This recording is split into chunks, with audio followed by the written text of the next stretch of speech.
Argentina জাতীয় দলকে ঘিরে শুরু হয়েছে নতুন এক ব্যস্ত সপ্তাহ। সামনে রয়েছে বিশ্বকাপ বাছাইয়ের 2 ম্যাচ, আর সেই ম্যাচকে কেন্দ্র করে জোর প্রস্তুতিতে নামছে লিওনেল স্কালোনির দল। ইউরোপের ভিন্ন ক্লাব থেকে একে একে আর্জেন্টিনায় যোগ দিচ্ছেন তারকারা।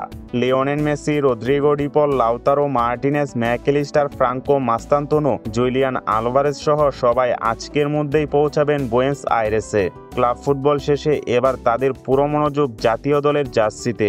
মঙ্গলবার স্থানীয় সময় সন্ধ্যা 6টায় হবে প্রথম অনুশীলন, তবে সেটি হবে সীমিত আকারে। বুধবার বিকেল 5টায় শুরু হবে দ্বিতীয় দিনের অনুশীলন, আর শেষ 15 মিনিট উন্মুক্ত থাকবে সাংবাদিকদের জন্য। এবং বৃহস্পতিবার বিকেল থেকে হবে ভেনেজুয়েলা ম্যাচের শেষ ট্রেনিং সেশন, সেটিও ক্লোজ ডোর। এর আগে অবশ্য সংবাদ সম্মেলনে মুখোমুখি হবেন লিওনেল স্কালোনি।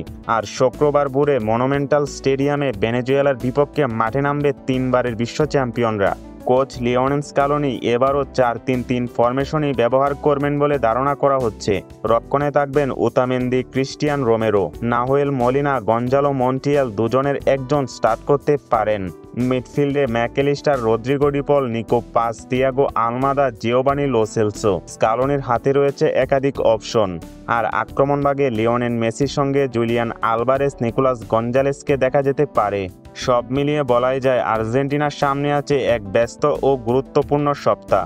দক্ষিণ আমেরিকান বাছাইয়ের শেষ 2 ম্যাচ জিতে নিজেদেরকে বিশ্বকাপের আগে এই 2 ম্যাচে জ্বালিয়ে নেওয়ার প্রস্তুতি হিসেবে নিচ্ছেন আলবিসেলিস্তেরা।